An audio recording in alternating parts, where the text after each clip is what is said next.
አቶ ፈንታው እንደመላሽ ይባላለሁ 1966 ሚያዝያ 17 ተወለዱ። የተወለዱበት ቦታ በምዕራብ ጎጃም በደቡብ አቸፈር በዱር ቤቴ ከተማ ባጢት ቀበሌ ገበሬ ማህበል ተወልጄ አደኩኝ።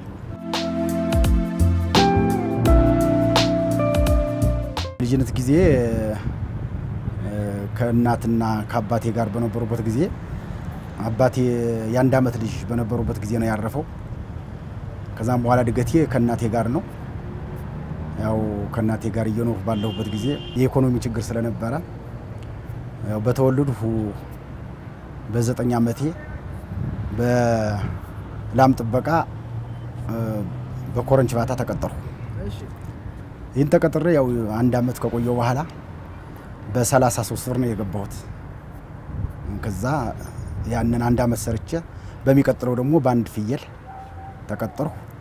ያንም 1 ዓመት ቆይቼ ወጣሁና እናቴን ያው ሳስተዳድራት በእኔ አማካይነት ቆየሁ። ከዛ ቀጥሎ በሚቀጥለው በ3ኛ ዓመቱ ደግሞ በ8 ወር አንታህል ተቀጠርኩ። በኩንታል 2 ኩንታል ይሆናል እና ያንን ደግሞ እናቴ አላጠፋብህም በማለት ያንን አቅንታ አንድ ጥጃ ገዛችልኝ። 11 ዓመት ስደርስ ወደ ቤተ ክህነት ትምህርት ገባሁ። ከነመርጌታ ወርቅ ይባላሉ። ትላልቅ ምሁር ናቸው። የመጽሐፍ መምህር፣ የዝማሬ መዋሲት መምህር ናቸው። የቅዳሴ መምህር ናቸው። የቅኔ መምህር ናቸው። ከይንታ ይባቢም ተምሬያለሁ። ከቤተ ክህነት ትምህርት ለ2 ዓመት ከተማሩ በኋላ የዲቁና በመውሰድ ከብፁዕ አቡነ ባርናባስ ዲቁና በመውሰድ ስማ ደብረ ማርያም በምትባል ቤተክርስቲያን በመራዊ ከተማ 2 ዓመት ከቀደሱ በኋላ ወደ ባህር ዳር ከተማ በመምጣት በዘበኝነት በመቀጠር ካክስቴ ጋር እዛ ዘበኝነት ስጠብቅ ቆየሁ። ማታ ማታ እሱን እጠብቃለሁ። ቀን ቀን የቋጠሮ በ10 ሳንቲም በ5 ሳንቲም እሸከማለሁ። ጠዋትና ማታ ቦንዳውን አወጣለሁ። ከዛም በኋላ ደግሞ ኩፍትርትር ያሉትን ልብሶች የሰልባጅ ልብሶችን ቦንዳዎችን እተኩሳለሁ። የመተኮሻ ካውያ ገዝቼ አንድ ጊዜ ማስታውሰው ልብስ የተኮፋተረ ልብስ ተኩስ ተብዬ ገና ካውያው እንደገዛሁት በዛን ጊዜ ደግሞ በኤሌክትሪክ አልነበረም በከሰል ላይ ነበረ እና ያው ገና ጀማሪ ስለሆን ልብሱ ላይ ወደቀብኝና ሸሚዝ ስተኩስ ተቃጠለ። አሁን ችግር የለም ትለምዳለህ፣ ወደፊት ጥንቃቄ አድርጋለኝ የሰጠ የሰውዬ ዘን በኋላ አላስከፈለኝም። ስራው እንድቀጥል አደረገ። ያበረታታኝ እሱ። ቋጠሮም ሲሸከም ያው ከቦታ ቦታ ነው የሚሸከመው። አንዳንዱ ሰው ቅዱስ ሰው አለ፣ ግማሽ እንጀራ እጥፍ አድርጎ በጨው ወይም ደግሞ ወጥም ሾሮም ካለ ይሰጠናል። ያን በልተን ያው ቀየሮጥ እመጣለሁ ተመልሼ። ያው ዘብ ላይ አንድ ጊዜ ማስታውሰው ተፈትሾ ነው የሚወጣ እቃ እንዳይዝ። ከዛ ለካን በቡርሳው ሽክፍ አድርጎ 2ቱን አንሶላ ጠቅልሎ ያን ሲወጣ ከዛ ሰድ ባዶ ብቻ ፍራሽ አገኘሁ። ተከትዬ ይሮጥ መናኸሪያው ቅርብ ነው፣ አዲሱ አሮጌው መናኸሪያ። ከዛ ይሮጥ ሰድ ሰውየውን ስላየሁት ብቻ ያዝኩት። ከዛም በኋላ ሲይዘው ከሻንጣው ውስጥ ነው ያለ። ሻንጣውን ስቀማው እሱ ሮጣ መለጠ። ከሻንጣው ውስጥ በጣም ኳሊቲ ጫማ ቆሎ በሱ አገኘሁ እዛ ውስጥ። ሰውየው ጥሎት ያው ፈርቶ ሮጥ እሱም። እና እንደዚህ አይነት ነገር አጋጥሞኝ ነበር።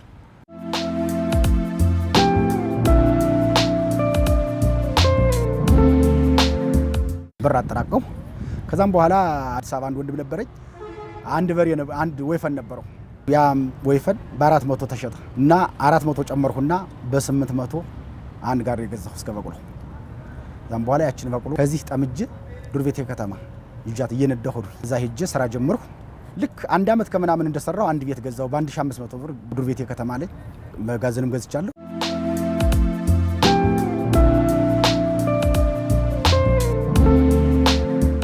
ከዛ በመጨረሻ ላይ ያው በቅሎዋ ሞተች። እንግዲህ ባልታወቀው መንገድ ሞተች። ከዛ ስትሞት አማራጭ የለውም ተነስቼ ትንሽ ሳንቲም አጠራቅሜ ልምጣ ብዬ ወደ ሆመራ ከ6 ጓደኞች ሆነን ሄድን። ሰሊጥ አጨድነ።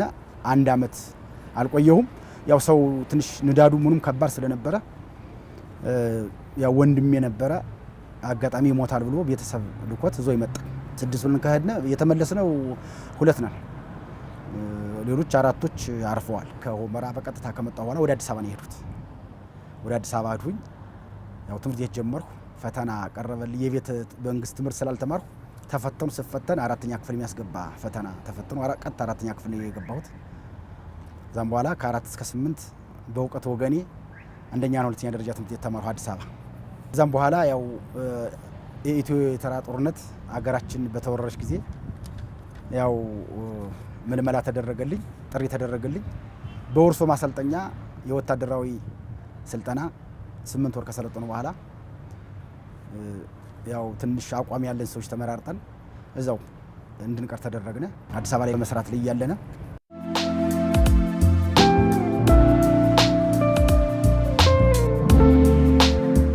ከዛም በኋላ ሁለተኛ መንጃ ፈቃድ አወጣሁና ወደ አገር ቤት ለረፍት ጠይቄ መጣሁና አንድ ያክስቴ ባል መኪና ገዝቷል። የሱን መኪና ነዳሁለት። አንድ ወር እንደነዳሁለት ያው 600 ብር ቀጠረኝ። ያን ጊዜ እዛ 400 ብር ነበር ደሞዜ። ካወቁት በኋላ ደሞዙ ትንሽ ለኔ የሚጠቅመኝ ስለሆነ አይ እስካሁን አገልግያለሁ አገሬን ከእንግዲህ እንኳን ያው የግል ስራ ብሰራ ይሻላል ብዬ እጄ ያለው መሳሪያ ጠቅላላ አስረክቤ ዶክመንት አስረክቤ መጣሁ። ከዛም በኋላ በሹፍርና ያው 2 አመት እንደሰራሁ ገንዘብ ሰበሰብኩ። በአንድ አመት ላይ ወደ 9000 ብር አካባቢ ሰበሰብኩ። ያው እኔ በጣም ሴቭ አደርጋለሁ። በጣም ይሄ ሆቴል ገብቻ አልበላም። በጣም ትልቅ ወጋ የሚያወጡት ነገሮች ሁሉ ያልተጠቀመም በጣም ሴቭ አደርጋለሁ። ከዛም በኋላ ያው ገንዘብ ወደ 9000 አጠራቀሙ። ያንቺን አጠራቀሚ መልሼ አዲስ አበባ ዱን የአዲስ አበባ መንጃ ፈቃድ ስለነበረ ቃልቲ አወጣሁ መንጃ ፈቃድ ደግሜ ማለት ነው። ወደ አሳደጉት ወደ 3ኛ መንጃ ፈቃድ አደረኩት። ከዛም በኋላ ያችን መኪና ሚኒባስ ስለነበረች አይሱዚ አንድ አጎቴ ደግሞ ነበረ ያዝልኝ አለኝ። አይሱዚ ነዳሁ። ከዛ ወደ በተማ ነው የገባ ነው ሰሊጥ ንግድ። ከሰሊጥ ጎንደር እየጫነ ጎንደር መሸጥ ጀመርነ። ዛም በኋላ ሳንቲም አገኘሁኝ። ከዛም በኋላ እንደገና ተመልሼ ሄድኩና አሁንም ደግሞ 4ኛ መንጃ ፈቃድ አወጣሁ። ከዛም በኋላ ያው እኔም ሴቭ ስለማድረግ ከዚያ ከተቀጠሩበት ሰውዬ ወደ 18000 ብር ስላገኘሁ ያንን በማጠራቀም ሌላም በንግድም ትንሽ ስለሰራው ወደ 40000 ብር አካባቢ ያስኩኝ። ከዛም በኋላ ወንድሜ 45000 ብር ጨመረ። በ85000 ብር ባህር ዳር ከተማ ቤት ገዛው። የመጀመሪያ ባንክ ኢትዮጵያ ንግድ ባንክ 300000 ብር አወጣው። በዚያ 300000 ብር መኪና የራሴን መኪና ገዛው።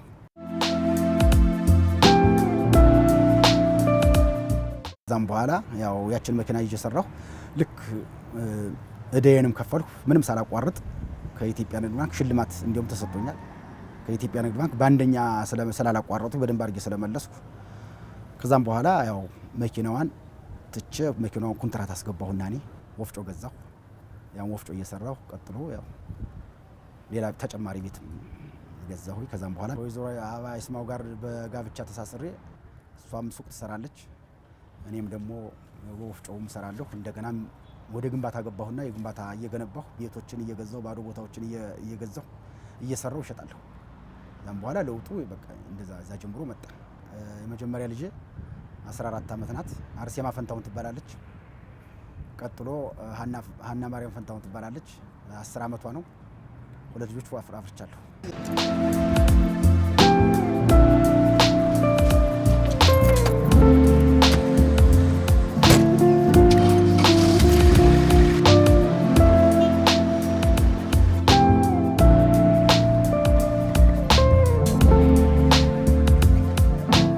ከ30 አመት በኋላ የመጣሁት ወደዚህ 3 አመት እዛ አካባቢ የተቀመጡበት ነው። ከገጠር እንደመጣሁ መሰረት ይሄ ነው። በቃ እዚህ ስራ ጀመርኩ፣ እዚህ ጥበቃ ጀመርኩ፣ በግልባጭ ልብስ መተኮስ ጀመርኩ።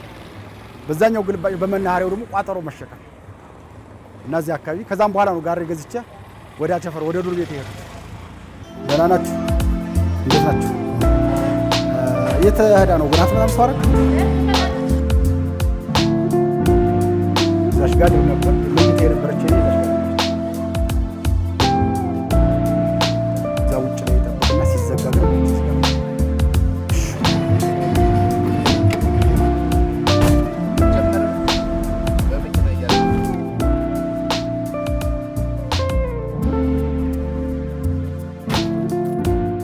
እንግዲህ ያው የመጀመሪያ ቤቴ ነች። ያው በ97 የተገዛች ናት። ከዛ ያው በዚች ነው እንግዲህ ባንክ እችን ገዝቼ 85 ሺህ ገዝቼ ባንክ በዚች 300 ሺህ በኢትዮጵያ ባንክ ተበድሬ እዛም በኋላ ያው መሰረቱ ይሄ ነው። እዛም በኋላ ብቻ አውጥቼ ያው ስራ እንቅስቃሴ የጀመሩ እች ናት የመጀመሪያ ቤቴ ማለት ነው። ሰላም ብለኝ ሚጣዬ እንዴት ነሽ? ደህና ናችሁ ልጆች? ቻው።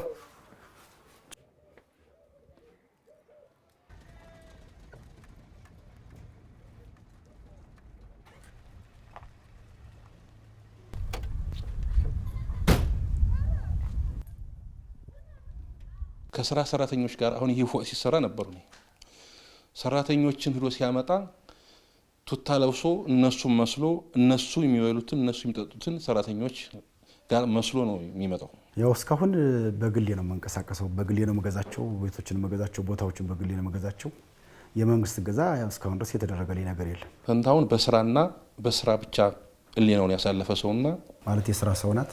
ሱቅ ያው ስትሰራ ነበር ትልቅ ሱቅ ነበራት። ስለዚህ ያው የጋራ ውጤት ነው ሁሉም ነገር። አሁን ያው ለረፍት አዲስ አበባ እንትን ጉብኝት ታርገን እንምጣ ብለው አዲስ አበባ ስለሄዱ ነው። ተዋወቅነው ሱቅ ሰራ ነበረ። ሱቅ ውስጥ መቶ እቃ ሲገዛ ተዋወቅን። በቃ በዛው ተግባባን። ከዛ ተጋባን። ከዛ ልጅ ወለድን። ባለቤቴ በጣም ጥሩ ሰው ነው፣ ታማኝ ነው። ለልጆቹ በጣም ጥሩ አባት ነው። እንኳን ተወለድ በጣም እወድሃለሁ፣ አከብርሃለሁ።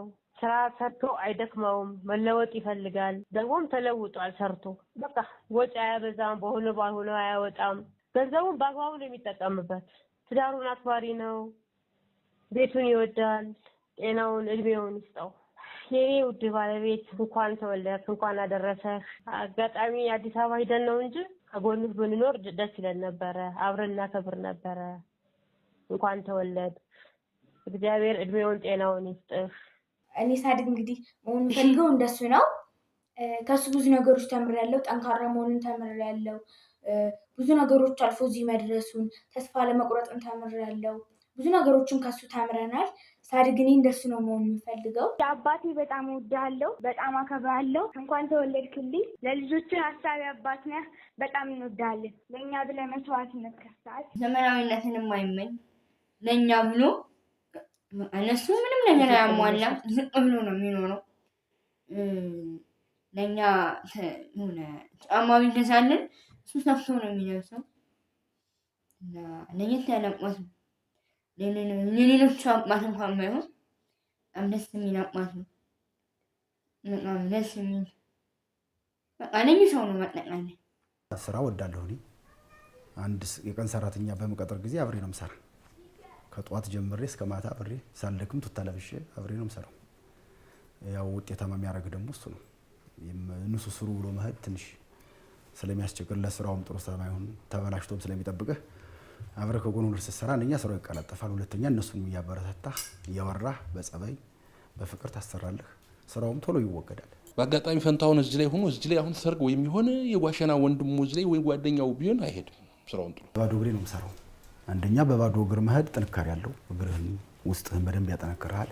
ለጤናም ጥሩ ነው፣ ለሰውነት ጤንነትም። ያው እኔ እንደምታይ ነው እንግዲህ ሸንቃጣ ነኝ፣ ቦርጭ የለም ምን የለም ማንኛውም ነገር። በአሁኑ በዚህ እድሜ እንግዲህ ኩሻፕ ሰራለሁ፣ ሲታፕ ሰራለሁ። እሱ ገንዘብ ስትጠይቀው የሚስጣቸው ሰዎች ልዩ ናቸው፣ ብርታት ያላቸው፣ ለስራ ፍላጎት ያላቸው ሆኖ ገንዘቡን ሰጥቶ ራሱ መጠየቅ ግራ ደስ አይለው፣ ቢሰሩበት ነው የሚለው። አሁን እሱ በተወለደ በአመቱ ነው አባቱ ጥሎት የሞተ በአመቱ። እዚያ ወዲያ ያው እንደ ቤቴ እያደረኩ አሳደኩት። በኋላ ስድግ ሲል ለኔ የማይነግረኝ እኔ የማልከው ያልስ ማይሰራው ስራ የለም። ስራ ወጣ፣ እኔ ለቆ ስራ ወጣ። አንዱ ሲስተው አንዱ ሲስተው አንዱ ሲሰራ አንዲት ተዘረጋው ዓለም አንዲት ስራ ያልጨበጣት የለም። ማልሰራው ስራ የለኝም። ኤሌክትሪክ ምሰራ ነኝ፣ ውሃ ምሰራ ራሴ ነኝ፣ መብራት ሲቋረጥ ምሰራ ነኝ፣ ግንባታ ሲነቃ ወይም ደግሞ ክራክ ሲያደርግ ምሰራ ነኝ። እኔም ማንኛውም ስራ ማልሰራው ስራ የለኝም። ቆርቆሮ ሲነቀል ራሴ ላይ ወጥቼ የምመታ ራሴ ነኝ። አብዛኛውን መዝናናቴን በስራ ነው ማሳልፈው። በረፍት ሰዓቴ ደግሞ ከቤቴ ነው። ለወንድሞቹ መኪና ገዝቷል፣ ለእህቱ ልጆቹ መኪና ወፍጮ ተክሎ ሰጥቷል፣ የስራ እድል ፈጥሯል። ለብዙ ሰዎች ምሳሌ ነው። ወንድሞችንም እህቶችንም አይዟችሁ እያለ እየገደፈ ነው። እኔንም ይዞ ነው ተቀምጧል። ሌላ አመል የለውም። የሱ ስሩን ስራ ነው። ቀድሞ ቱታ ለብሶ ሲሰራ ነበር፣ ዛሬም ልብስ አይለብስም። በዚያ ለምዶ አሁን በቀበሌ ችግረኞች አሉ። የጤና መድን ማገዛቸውን በየአመቱ ለኮሪደርም ክፈል ሲሉ ያው መንግስት ያመጣውን ከፍላለሁ። የጤና መድን ደግሞ ለችግረኞች እንዲታከሙ በየአመቱ ከፍላለሁ። መንገድም አሁን አስጠርገናል። ያው እኔ ራሴ ነኝ አንዱ መንገድ ቢያንስ በትንሹ ወደ 200 ሜትር የሚሆነው መንገድ ራሴ ነኝ ያስጠረኩት እዛ መኖሪያ ላይ። የማህበራዊ ኑሮ ችግር የለበትም። እንደዚህ አይነት ነገሮች ቤተክርስቲያን ለመርዳት አሰርቷል። ዱር ቤተ ገብርኤል ሙሉ ነው ያሰራው። ዱር ቤተ ገብርኤል ሙሉውን የቤተክርስቲያን ስሉ ውጭውንም ውስጡንም ያሳልሁት እኔ ነኝ። ከዛሬ 10 ዓመት በፊት ያው ሀገሬ ደግሞ የተወለዱበት አካባቢ ሰዓት በልቶት ቤተክርስቲያኑን ያው ሙሉውን የሲሚንቶውን ማውጫና ሙሉውን ቦለኬት ወደ 6000 ቦለኬት በመኪና አስጭኝ ወስጄ ያው ተሰርቶ በአገልግሎት ላይ ይውላል። ከራይታዎች ጋር ያለው ባህሪ እነሱ መስሎ ነው የሚቀጥል። አሁን ለምሳሌ 3 ወር ያልከፈለች ልጅ ያውቃለሁ። ብር ጨምሩ ወከባ መብራት ከፍሉ አይደለም። መብራት ቢከፍልም ራሱ ነው፣ ውሃ የሚከፍል እሱ ነው። ክራይ አልጨምርም። በቃ ከገባ ነው። እንዲያውም አይለቁም። ያው አሁን ሀባ በቃ ከገጠር መጡ ገቡ ቀሩ አልወጡ። ሌላ ቤትም ቀይረን አናቅም። ሌላ ቤትም አይቼም አላቅም። በቃ ከሱ ነን። በቃ ጋሸ ማለት በጣም ጥሩ ሰው ነው። እንኳን አደረሰ ለዚህ ቀን። እሺ እንኳን አብሮ አደረሰ። ሌላ ቦታ ለመሄድ አትፈልግም። ምክንያቱም በቃ ነፃነት አለው። ክራይ የማይጨምርም። ጋሼ እንኳን አደረሰ፣ እንኳን ተወለድክ። በቃ ሌላ ምንም ምለው ነገር የለኝም። በቃ ኑርልን፣ ለዚህ ጤና እድሜ ይስጥ፣ እስከ ቤተሰቦች እስከ ባለቤት እስከ ልጆችህ በቃ እግዚአብሔር ያክብርልኝ። ሌላ ምንም ምለው ነገር የለኝም።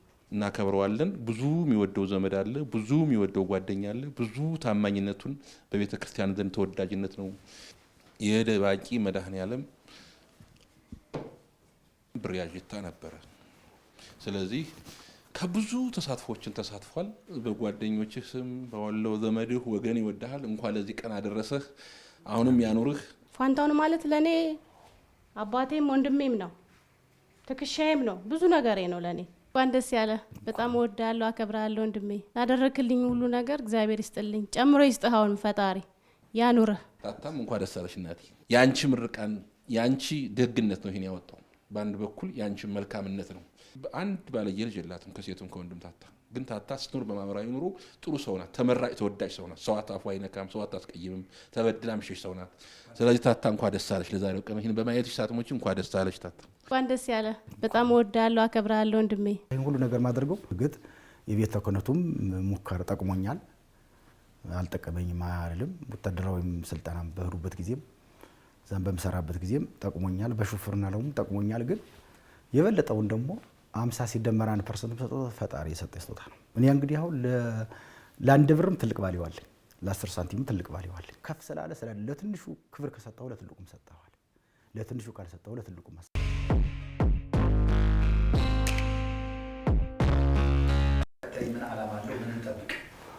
አሁን እኔ እንግዲህ መንግስት ቢያመቻችልኝ አንዳንድ ነገር ለምሳሌ መሬት ቢሰጠኝ በዛ ውስጥ አንዳንድ ነገሮች ፋብሪካ ነገር አድርጌ ላለው ለህብረተሰቡ የስራ እድል ፈጥሬ ያው እስከ ቅድም ነግሬያቸዋለሁ። እስካሁን ድረስ ከመንግስት የወሰዱት ነገር የለኝም፣ በግሌ ነው እስካሁን ድረስ። መንግስት ደግሞ ይህንን ትኩረት አድርጎ ያው ቦታ ቢሰጠኝ ፋብሪካ ሞክሬ ለብዙ ሰዎች የስራ እድል በፈጥር ደስ ይለኛል።